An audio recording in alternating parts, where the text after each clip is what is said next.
Don't be intimidated by the heads I win, tails you lose logic of this self-destructive, America-hating, anti-reality idea.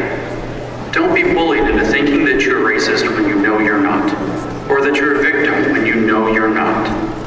Defend yourself while you still can. I'm James Lindsay, founder of New Discourses for Prager University. Thank you for watching this video.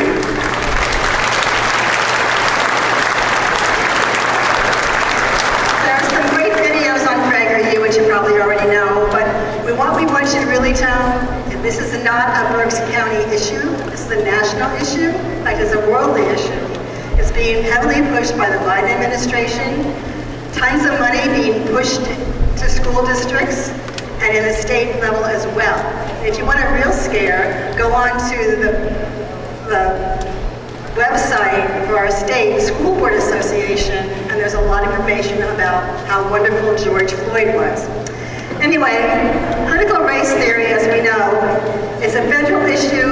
It's being pushed by the government, locally, school districts. We're holding them accountable. So we're asking you to go to your school district and speak out against it in large numbers. It's policy number 832 in Pennsylvania, and they will say, we are not teaching critical race theory. They will all deny it, every single school district across the country. But if they have the diversity, equity, and inclusion policy, they're hiding the critical race theory in that. So who were the first victims? Those were your first victims of critical race theory. We fought a war. Critical race theory, people tell us it's all about slavery. And bottom line is, there have been slaves forever in the world. And at one time, there were more white slaves in Africa than black slaves in America. They raided Europe, kidnapped women and children and men, and brought them to Africa. Pretty scary. So, if you're interested in a really wise man, Thomas Sowell said, more white slaves in Africa than black slaves in America. I'm going to speed through here a little bit. Okay. Yeah. Okay, so if we want to apologize for people, we wouldn't blame this child for Pearl Harbor. We fought for the civil rights in 1964, and the law says no person in the United States shall, on the ground of race, color, or national origin, be excluded from participation in, be denied the benefits of, or be subject to discrimination under any program, or actively receiving financial assistance. And all of our schools get financial assistance from the federal government. So what we know is we can probably go after them because of that. You heard him say earlier that the critical race theory people do not admire, believe it or not, Martin Luther King, which is amazing. Of course, we all do. And he said we need to judge them on the content, not the color of their skin. Critical race theory is the opposite of critical race theory is a definition of racism reversal. So when I hear them talking about reparations, which is also part of critical race theory, I think about all of our forefathers who died during the Civil War. The Battle of Antietam was fought on my great-great-grandfather's farm. And so we know that 600,000 people died. Okay. If you see any of these words anywhere, it's critical race theory. Let's do one more. The big word is equality versus equity. Equity is all about the same outcomes for everyone. Equality is everyone's given different opportunities. So we have to really think about that. And when we think about that, people in the same house have equal opportunities, but we don't all turn out to be the same. So I'm just going to start over to Jackie. She leads our Moms for Liberty in Kutztown.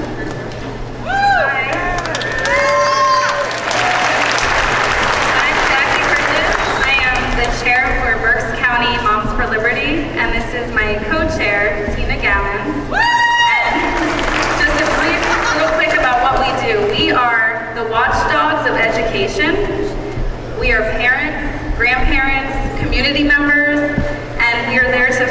for the liberty of our children. And a quick little bit about it. It started with 2 moms in Florida, and as of today, we have grown in just 7 months to 65 chapters in 24 states. And the goal is to get a chapter in every state and then in every county. We hold leaders accountable, and we replace the school boards with liberty-minded people. And then we promote liberty in the homes and community. We have Madison meetings, so you can learn all about the Constitution line by line in a little small group. And currently we are fighting CRT in the schools and the masks and vaccines. And we hope you join us. You can find us on Facebook through Moms of Liberty in Berks County. There's also one in Lehigh Valley, and there's one in Schuylkill Valley that should be up and running in the next few weeks. Thank you.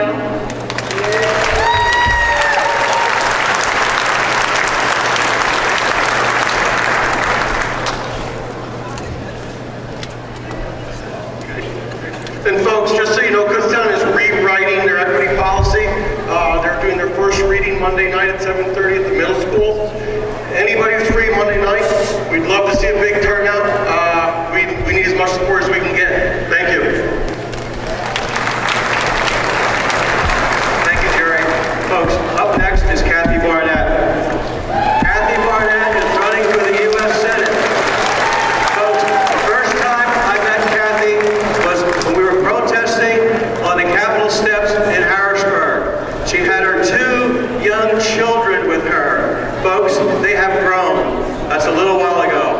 Kathy is a great mother. She is a great woman. She is a great conservative, and she will make an outstanding U.S. Senator. Let's welcome Kathy Barnett to the U.S. Senate. Thank you, Sam. Hello, you guys are so kind. Listen to me. Get that. You guys are so awesome. Thank you so much. This has to be one of the largest meetings I've been to, and I've been to a lot of them. We're traveling about 700 miles across the state every single week, meeting people, getting out there. We went to, this week, Monday, we were in Pittsburgh, Erie, Farango, back down to Pittsburgh, down to Westmoreland, and we drove from Westmoreland County to be here with you. So, because this is so important. So listen, I know I'm here to talk about critical race theory. Okay, there she is. She's my timekeeper, Rabbi. But listen, they try to make it very difficult for you, right? And with the semantics, like you gotta know every single point and be able to answer every single question. Let me boil it down for you. Critical race theory is evil. That's all you need to know. That's all you need to know. You don't need to know all the semantics. It is evil. You know, the last administration had the mantra, make America great again. Critical race theory will make America racist again. And you don't want it. I don't want it. So do not allow people to get into your head that you gotta know everything there is to know about the proper semantics with critical race theory. You go in there, you flip over tables, you do what you need to do to make sure your school board is representing you, the taxpayer of your child. Does that make sense? Stop allowing people to bully you. Stop it. They're weaponizing the color of my skin and the history of this nation to shut you up. Reject it. You know it's evil. That's all that matters. If you don't know, what the founder of it or where it come from or all the semantics, it doesn't matter. Just know that it's evil and you reject it. It will make our children think about it. Think about how far we've come as a nation. Let me put it in terms like this. I grew up on a pig farm in southern Alabama.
It was founded upon the greatest political document. These Nimrods are trying to attack, and these people got the morality of a slop bucket. And they're sitting up there trying to tell us what's right and what's wrong. I got the semantics game, right? I brought you flyers. They're back there on that table. Go and pick one up. You can look at the semantics game, okay? They call it critical race theory. No, it's racial. It's racist centralism. No, it's this. No, it's that. It's evil. It is the opposite of this nation. There is no country that is constantly improving except America. Only in America and Africa will you ever see a black president.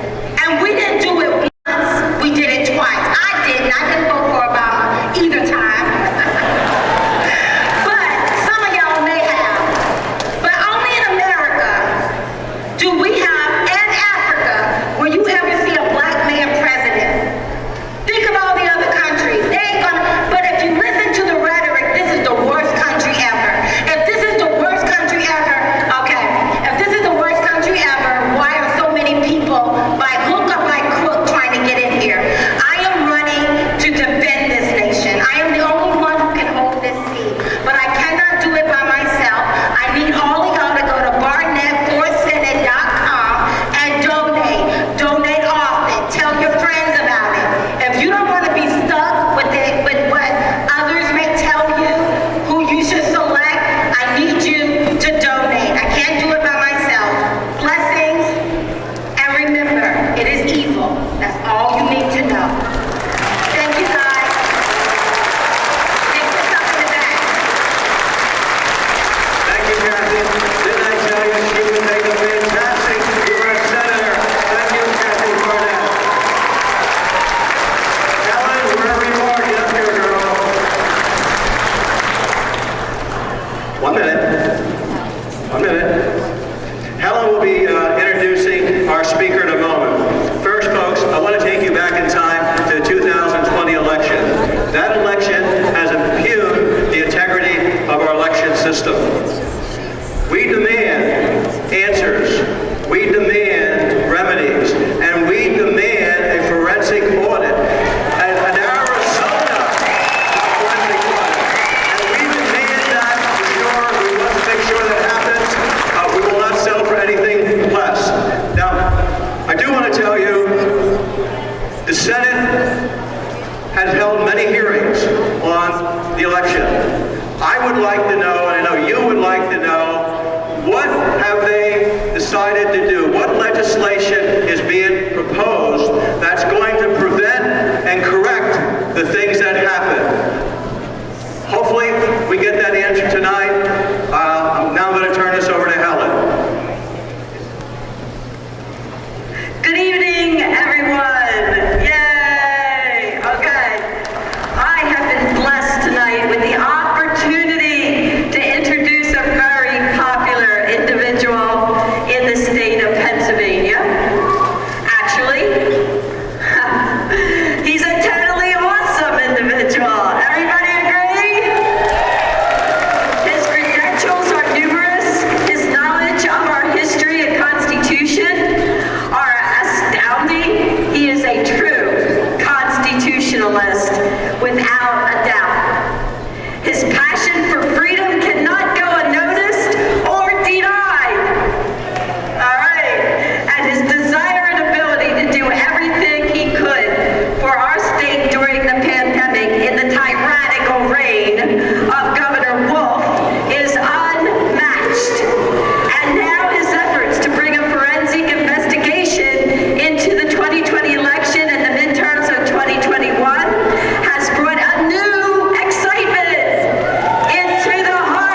that was, I'm going to have Remy talk about some of that, but it was really a struggle for everyone across the state. Anyone not in a government job was suffering.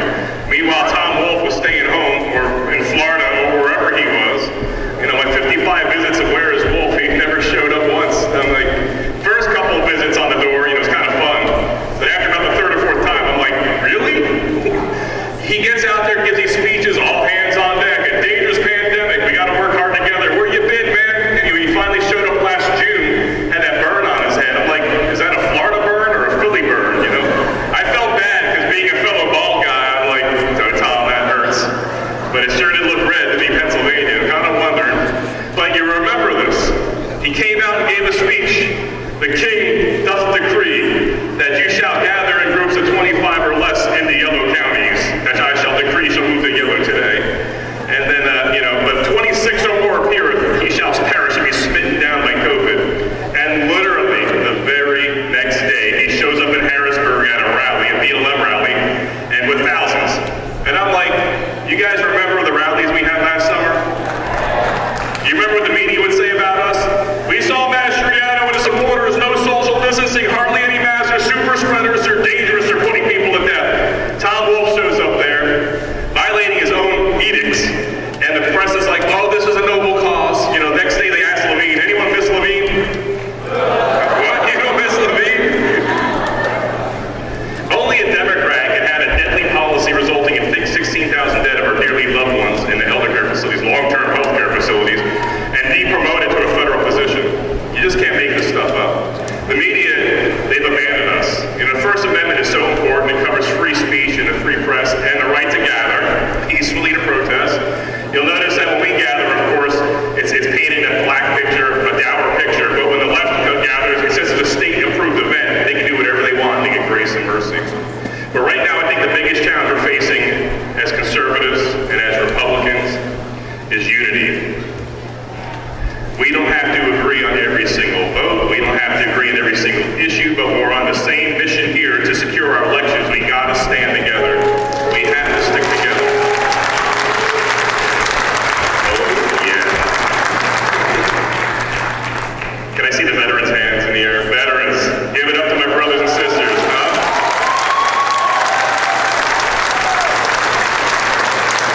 Everything you fought to defend is on the line.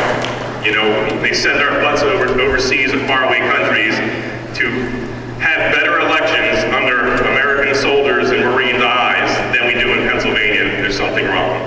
And so I'm appealing to everyone in this room here, let's put aside our differences and let's just stay focused, because my announcement of a forensic investigation, I do have the constitutional power and authority to do that. It's not a foregone conclusion it's going to happen without your support, though. We have to stick together. And some of the best Democrats I know are Republicans, because they come in and they divide and conquer. You know, literally within hours of the announcement of my forensic investigation, I have to deal with these out of the blue weird questions. You know, is this Arizona light? Really? Oh my goodness, a forensic investigation is designed to hold up in court. This is Arizona with an attitude, right? But it needs to happen. But it can't happen unless we stick together. And I know there's a lot of issues out there, and I know there's a lot of propaganda from this one young buckaroo who doesn't even own a house still with his mommy. And some of you believe it's propaganda. After a year and a half of working for you here, if you don't know who I am, I just can never win you over. You know, there's never a Republican perfect enough, I guess. None of us are perfect. But I do know that we do have grace through Jesus Christ, right? We should be able to stay united in that cause and give the same grace and mercy to each other as we get from the Lord. And so with that, if I hand it over to Rebbe, we read an interesting chapter in our devotions this morning from Psalms 133. It's a very short chapter. It's only 3 verses. Now, you know what? And it does start in our homes, right? The unity. Obviously, we're not always going to agree. Doug and I are very different. We're both very stubborn, and so it does take doing devotions together every morning to really remind us, you know what, we're on the same team. We may not see much of each other anymore, which is true, which is one reason why I travel with them, so I actually get to hang out with them a little bit. But let's read. How good and pleasant it is when brothers live together in harmony. on the head, running down on the beard, running down Aaron's beard onto his robes. It is like the dew of Hermon falling on the mountains of Zion, for there the Lord has appointed the blessing, life forevermore. If that's not a Republican chapter, right? I don't know what is. You know, it speaks to us, right, as Republicans. And what does it end with? Life forevermore. So I just challenge each one of you, you know, be in unity in your homes, pray together with your spouse, pray together with your children, pray together with friends, and please lift up our government and our people in this state, and just to be empowered, and for our decision that we've yet to make. We just really need God's guidance, we need God's timing, and we need to know that you all are with us, and that's definitely part of it too, because we can't do it alone. So we do need unity, and with that, we are dangerous. We can make a big difference, especially when God is leading. So, amen. And God bless you all. Wow, God is good, right? His mercy endures forever. You know, it's a strange time. It's been a hard year for a lot of us. And, you know, especially when I reflect back on my 30 years in the Army. And I'm proud of my service. That's all I wanted to do. And I was prepared, like so many other colonels and generals, to ride off into the sunset, you know, with travel and a sweet job. And as some of you heard, I decided to run for office just because my heart was broken that I was handing over the country and state worse off than I got it from my dad's generation. And I could not stand aside. So I'm asking more of you to stand with us in this cause for freedom. You know, the heart, it's bad enough dealing with Democrats and then the media that's in their pocket that advances their propaganda. But it is harder to deal with Republicans that seem to find fault in anything that we do. I've even heard from some Republicans that this request for a forensic investigation by me is some kind of political stunt. Really? Like I enjoy having my name drugged through the mud on national TV. That's a fun thing to happen, you know. And to be attacked maliciously by Democrat senators in Philadelphia, and I'm just like, what are you guys trying to hide? This is no stunt. This is no stunt. Last year, how many of you tried to contact your senators and reps and never got through during COVID? Yeah, I can testify that a large number of those people were enjoying extended vacations on the taxpayer dime, including their offices. And so when we joined Matt Bellis's Reopen movement, and then when we started our own freedom movement later that summer there, that was no stunt. It was trying to secure our freedoms, the same freedom that so many of us in this room fought for in faraway places. I could not believe how quickly those freedoms are snatched away. And I was even more disheartened by how many of our fellow citizens were willing to be complicit in oppressing you. And where's your mask, you know? What? Mind your business, as Matt Bellis would say. Really? You know, just get out of my face. This is America. And we found out when Lord Fauci's, the much worshipped deity of CDC, his emails came out. Guess what? We weren't the conspiracy theorists. We were right all along. We've been had. We were lied to. We were cheated.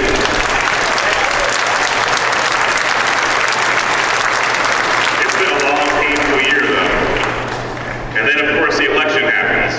And I'm hearing from, I've probably heard from 250,000 people since November 3rd. No exaggeration. My staff's here, they can tell you. And in November, it was like, this happened to me. They said I voted by mail. They said this, that. They turned me away. They said, you know, they gave me a provisional ballot, et cetera, et cetera. Do something, Doug, do something. And I'm like, what the heck is going on in Pennsylvania? And we all saw what happened that night. And meanwhile, the media wants to besmirch any of us that have questions. This is the United States of America. This isn't Soviet Russia. We can ask any questions we want, and we should be able to demand an investigation.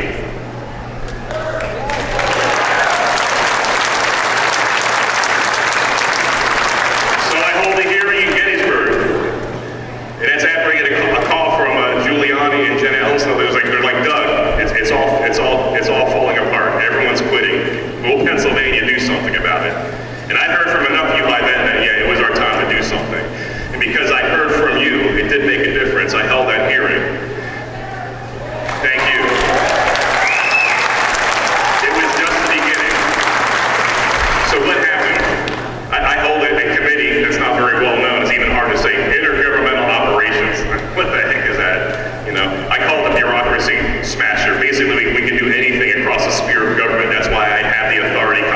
to look into this election. But okay, a better committee to do this was the policy committee, chaired by Senator Dave Arnold from right here. I called him up. Now, I had an earache, which is not a symptom of COVID. I looked it up. You know, okay, yeah, I get earaches a couple times a year from something from childhood. I said, Dave, we got to hold a hearing. It's going to be in Gettysburg, the day before Thanksgiving. This is Tuesday, and I want to do it the next day, Wednesday. It took Dave Arnold 90 seconds to say, yeah, Doug, I'll do it. 90 seconds. You have a, you know, you might not agree with his voting record, you might not like his style, you might not like my style. That's irrelevant. He delivered for you right here in this district here. He did. He did. My relationship with him is only 2 years, and all I know is when I asked him to take the biggest political risk of his life, he did it. And that's what we're looking for here. Now, we have this race coming up, and Remy and I haven't announced anything yet. So anything I'm doing is just because I believe it's the right thing. It's not to set me up for anything. That's the way it is. That's my life. A life of service for my country, just as many of you have done. And so, you know, with Dave Arnold doing that hearing, it started everything again. And as a result of that, Arizona began the process for their audit, as they call it. And as a result of that, did anyone watch the results today from their hearing? It's amazing. There's tens of thousands of votes that had issues there. And the difference between Biden and Trump were like 10,400 votes, and we're looking at about 30-some thousand votes just in one county that have serious doubts and questions about. So if anyone would think that I would go to Arizona in the dead of summer to enjoy myself for 36 hours, you know, last couple weeks ago, you knew something was happening when Doug Mastriano is going to go down to Arizona, because I mean business. I'm not going to waste my time. And the media, of course, is like, it's a stunt. You used taxpayer dollars. No, I didn't. Not a plug nickel, by the way. I knew they wouldn't want to talk about the issue, right? Any distraction. You know, it's a strange time. And as a result of our fight here, obviously we hear quite a bit from Donald Trump. And Remy and I do pass on how much he's loved and admired here. You know, he asked us a couple weeks back, Remy said, you know, your signs and flags are everywhere still. And he's like, is that just because I lost and you know, they're still standing with me? And Remy's like, no, Pennsylvania loves you and they stand with you.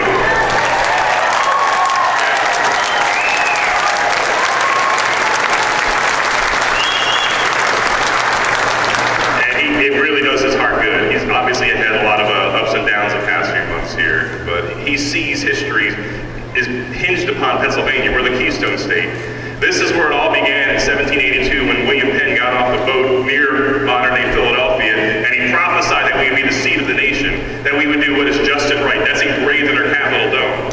And only 58 years after his death, that dream was fulfilled in 1776 in Philadelphia, the very city founded by William Penn. By the way, William Penn spoke that prophecy just a few years after he was released from English prison for his faith, for being a Quaker. He wanted this to be a place of refuge where you could live your life any way you wanted to without some governor or any politician telling you how to live your life. What happened to the dream? Because last year Tom Wolfe came out here acting with the powers of a tyrant and a king. He wielded powers of life and death. When he came out on it's like a nightmare, 18 March, and he shut down all surgeries. You know, he listed essential, non-essential, like some wealthy guy who never wanted for anything with an attitude, with a silver spoon in his mouth, you know, telling you that your jobs aren't essential. I mean, when I was a janitor as a teenager and in my early 20s before I joined the Army, that job was essential, to pay the bills and put gas in my car and take Remy out on dates. And so, you know, but with this rich guy shutting down our businesses, making it more lucrative to be on unemployment than working, staying at home and playing, you know, games on your computer instead of, you know, working for a living.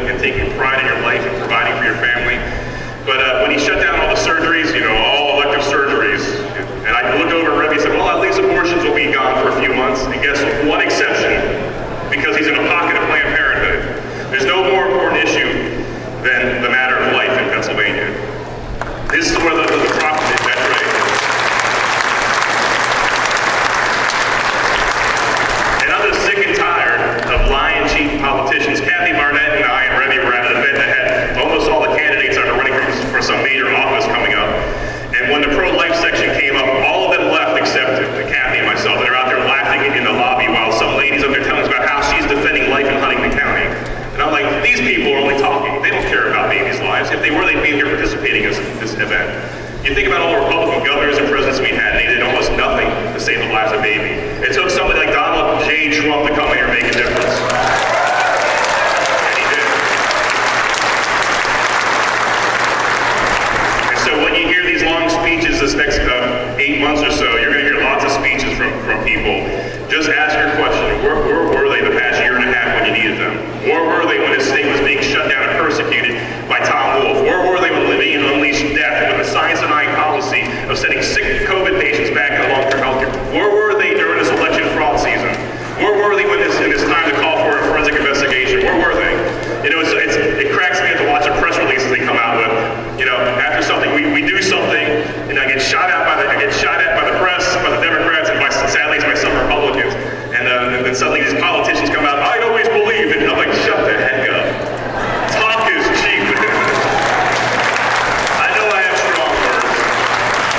You know, I've only been doing this for 2 years, and I'm already sick and tired of the doublespeak. You would not believe the resistance I got from releasing this investigation, this request for investigation, starting this process 2 weeks ago. You would not believe.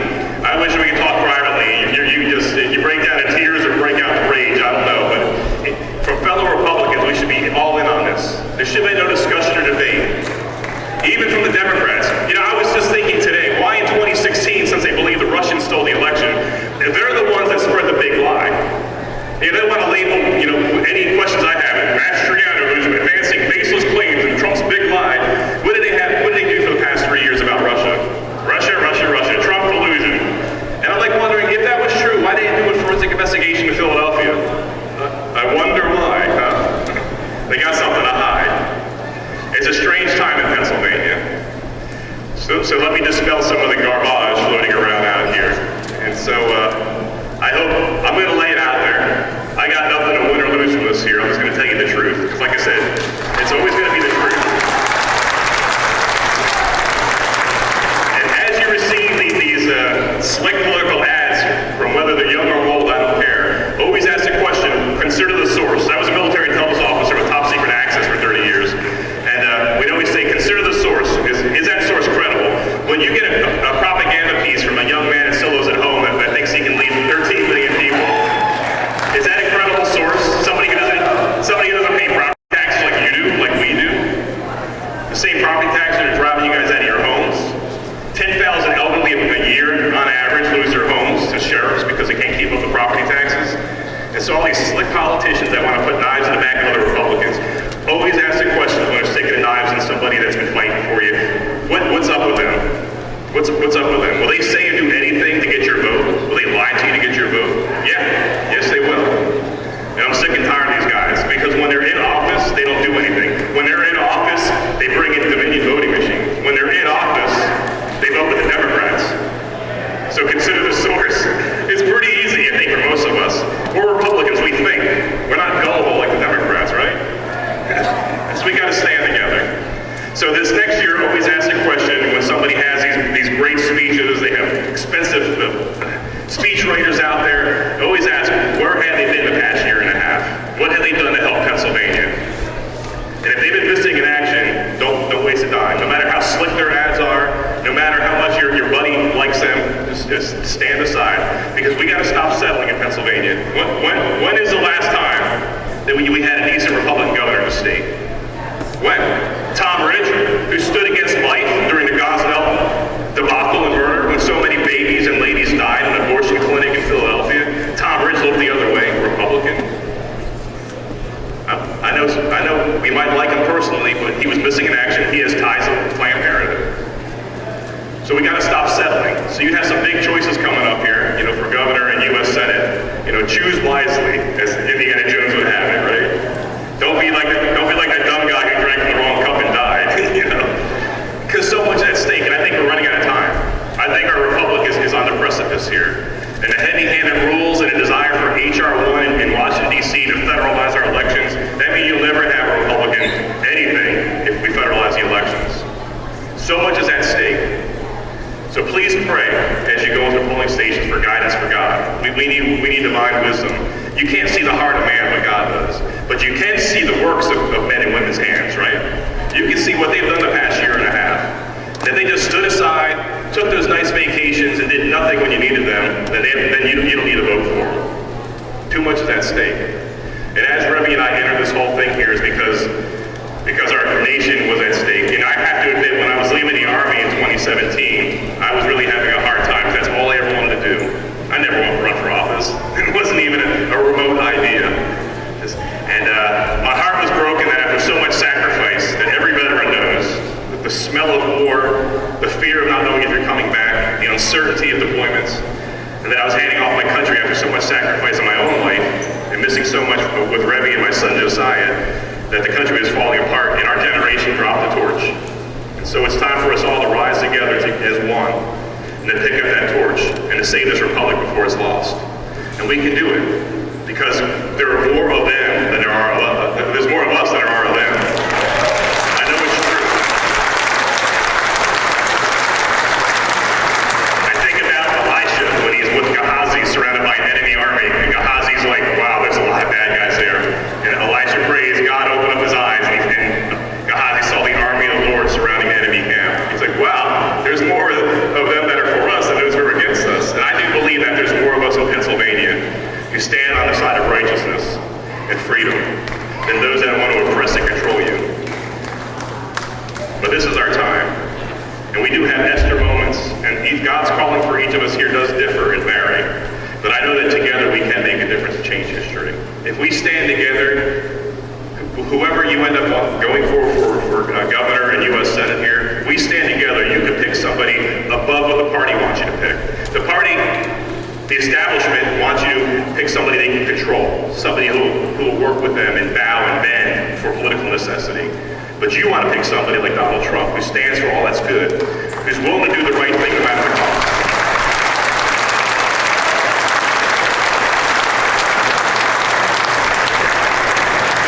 So, the biggest question here that was brought up to my brother here was Act 77. That seems like I have to answer that one over and over again. So I'm going to lay it out here. Facts are stubborn things, as John Adams says. Adams County's in my district.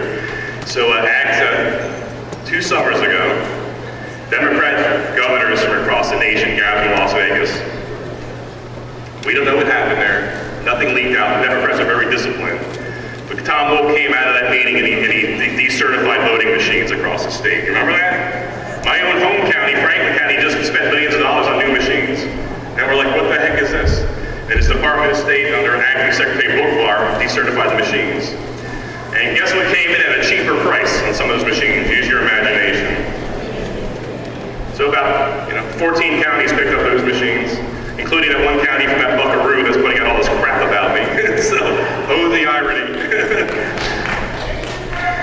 And then voting reform measures came up. Every single Republican in the Senate, including the two most conservative, myself and Scott Hutchinson, were yes on that voting reform package, because as written, it was not unlike absentee ballots. The safeties and the facts are, reading yourself the original legislation, it was not unlike absentee ballots. It was not unlike it. It had matching signatures, stamps, postage mark, dates at limited time, etc. Okay, then COVID happens. No one could predict that. Governor Wolf and many Democrat governors around the nation, like in Michigan and Wisconsin, used COVID and their influence with the liberal courts in the states to change the law. Pennsylvania Supreme Court, in fact, rewrote the law, changed the law, altered the law on the 17th of September of last year, and that law was no longer looked like anything that any Republican in the Senate voted on, period. If there was any doubt in my mind or Scott Hutchinson's mind, we would have been automatic no. You'll know on most of the confirmations for Governor Wolf, we're like the only two no votes on these people, like Cortez and these other guys, and Bookvar, etc. And so it was rewritten. That was bad enough. They added 3 days for the votes we sent in. They took away the requirement for postage marks. We couldn't tell if they were dropped off on the same day after the election. They added 3 days to receive the ballots. They took away the requirement for matching signature, which means it was harder for you to vote in person than by mail at that point. If that wasn't enough, fact number 2, 23 October, look it up. And I wrote about it a lot last year as well. Secretary Bookvar, who was confirmed, and that was one of the only no votes, again, one of 4 no votes, by the way, on that. Really? Bookvar rewrote the law, compromised it more, and then the night before the election, 2 November, she made additional changes about curing ballots that benefited mostly just Democrat counties. So you could send it, in the military, Remy and I, we voted by absentee all the time. If we didn't get it in on time, and if it wasn't perfect, it was rejected. But with these changes like Oak Farm to Supreme Court of Pennsylvania, you can send it a cracked ballot, and they were going to make sure it was corrected, especially if you voted for the right guy. So that's a simple fact. So I don't know that it's fair or honest to blame the Republicans for what Tom Wolf did or what the Pennsylvania Supreme Court did, which is overwhelmingly Democrat, 5-7 Democrat, or what Bookvar did. So I would say let's just let that one go. And if you can't believe facts, go ahead and make your own decision there. But that's it, that's what I lived through. Had there been any doubt in my mind, you can guarantee that Mastriano would have fought against it. Since I'm usually the only guy trying to do the hard fight anyway. You've seen me all last year, and you've seen me this year, and if that's not enough to convince you, sorry, I guess we will part ways as friends, right? So, because it's all about what people do and not what they say. So now the forensic investigation, and I'm going to wrap it up here pretty quick because before people start passing out, including myself. Woo! Praying a blessing over all you guys. So the question is, what's next? So I announced the forensic investigation. The counties have until the 31st of July to respond. I did say up front that the counties, including the Republican counties, probably would wait for a subpoena, and in the replies that we're getting from the Republican counties that want a subpoena for legal coverage, that's fine. What's going to happen is on the 31st, the clock ticks now for a subpoena, and sometime later this summer, I'll hold a voting session in person with my committee, since thank God the COVID Zoom rules are gone, so people have to actually get their butts over to Harrisburg to vote. And we will vote, I will need a majority in my committee to authorize me to send subpoenas to Philadelphia County, to Tioga County, and York County. 3 counties. So why 3 counties? Obviously Philadelphia is a no-brainer. It's the bluest of the blue. You notice that Tioga County is the reddest of the red. They're the only county of our 67 in Pennsylvania that has 3 Republican commissioners. You can't get any redder. It's like 75-25 Republican. That's like the flip of Philly. And then, of course, York County is in my own district. I think if we're going to do this, it would be nice looking at one of my counties in my own district. I don't think you get more free or fair or more honest in a forensic investigation than that. What do you think? Yeah. 2 Republican, 1 Democrat county. And let the chips fall where they may. I don't know why the left and the Democrats and the media are afraid of transparency. What the heck are you afraid about?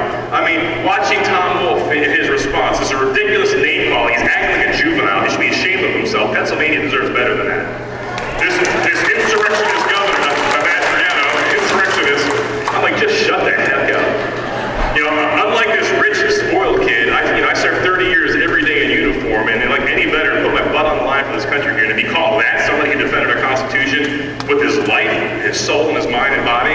It took a big price on Remy and I, took a big price on me physically, and for to be called that by this privileged governor who's wanted for nothing, and then to hear the nonsense out of little Josh Shapiro, it's like, and then, for them to go begging Joe Biden to fly to Pennsylvania to give a speech, I'm glad he knew where he was. I thought he was off the plane and said, I'm glad to be back in Kansas City, Come on, Joe. But it just tells you, doesn't it betray the fact that they're afraid of something coming out? Just like what's coming out in Maricopa County, Arizona. Just like what's coming out in Fulton County, Georgia. Back to stubborn things.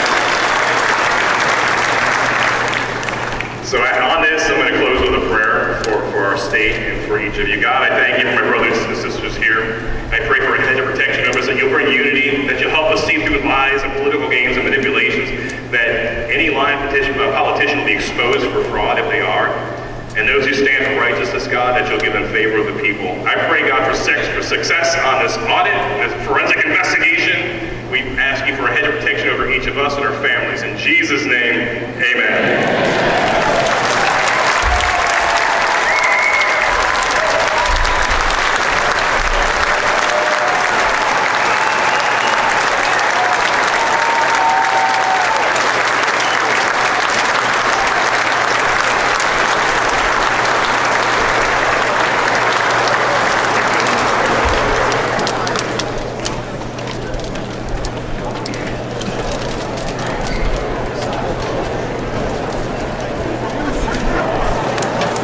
See you, Fred.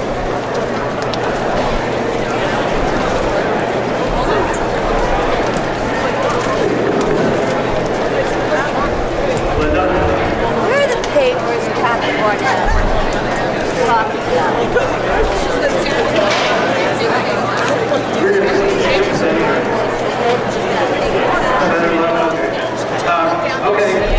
thank you very much, Senator Mastriano. Hope to have you back soon.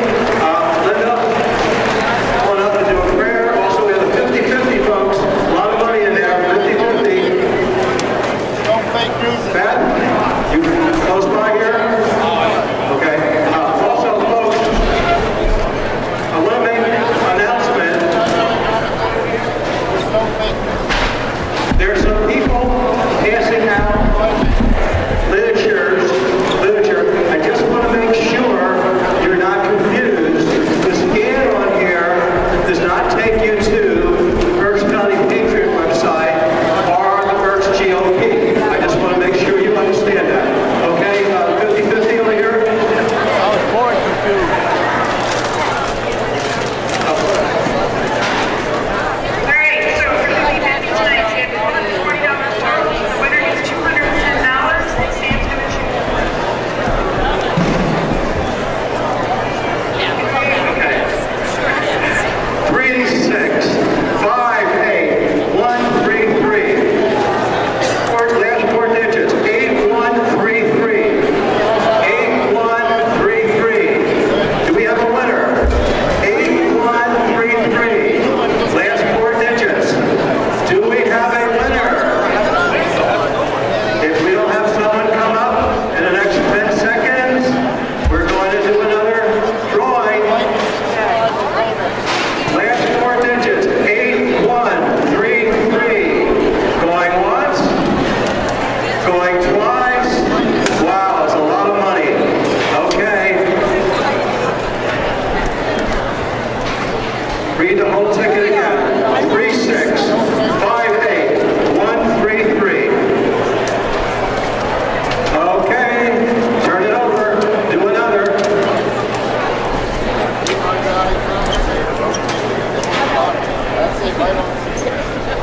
Okay, new ticket. 36, 58, 608. Last four digits. 8608. 8608. Last four digits. $200+ here, folks. Lehigh Valley commentators, that's it. 8608. Wow, this has never happened before. Hello, we got a winner over here? Fantastic.